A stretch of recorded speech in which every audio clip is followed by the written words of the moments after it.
नमस्कार। क्या आप भी 2026 में चार धाम यात्रा पर जाने की तैयारी कर रहे हैं? तो रुकिए और इस वीडियो को बहुत ध्यान से देखिए, क्योंकि अब ग्रीन कार्ड के बिना आपकी यात्रा अधूरी रह सकती है।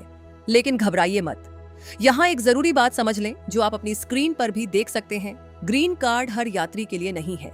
यह नियम खास तौर पर कमर्शियल यात्री वाहनों के लिए लागू किया गया है।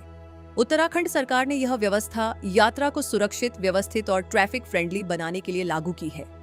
आधिकारिक परिवहन पोर्टल के मुताबिक ग्रीन कार्ड या ट्रिप कार्ड चार धाम यात्रा के दौरान कमर्शियल टूरिस्ट व्हीकल्स के संचालन के लिए ऑनलाइन जारी किया जाता है।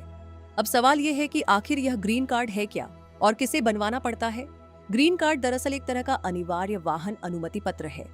ये खास तौर पर उन कमर्शियल टैक्सी, बस ट्रैवलर और अन्य यात्री वाहनों के लिए जरूरी है जो चार धाम यात्रा मार्ग पर यात्रियों को लेकर चलते हैं। यानी अगर आप अपना निजी वाहन लेकर यात्रा कर रहे हैं तो सामान्य यात्री पंजीकरण ही काफी है, लेकिन किराए या व्यावसायिक वाहन चलाने वालों के लिए ग्रीन कार्ड बेहद अहम है।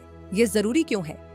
ग्रीन कार्ड का मुख्य मकसद ये सुनिश्चित करना है कि यात्रा मार्ग पर चलने वाले वाहन तकनीकी रूप से फिट, सुरक्षित और जरूरी दस्तावेजों से लैस हों।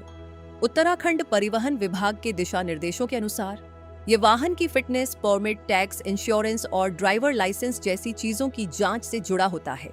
इससे खराब या असुरक्षित वाहनों को पहाड़ी रूट पर जाने से रोका जा सकता है। अब देखिए, इसे बनवाना कैसे है।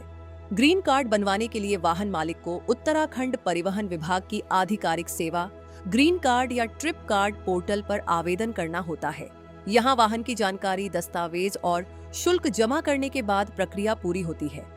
वहीं यात्रियों को अपनी चार धाम यात्रा रजिस्ट्रेशन अलग से टूरिस्ट केयर उत्तराखंड पोर्टल पर करनी होती है।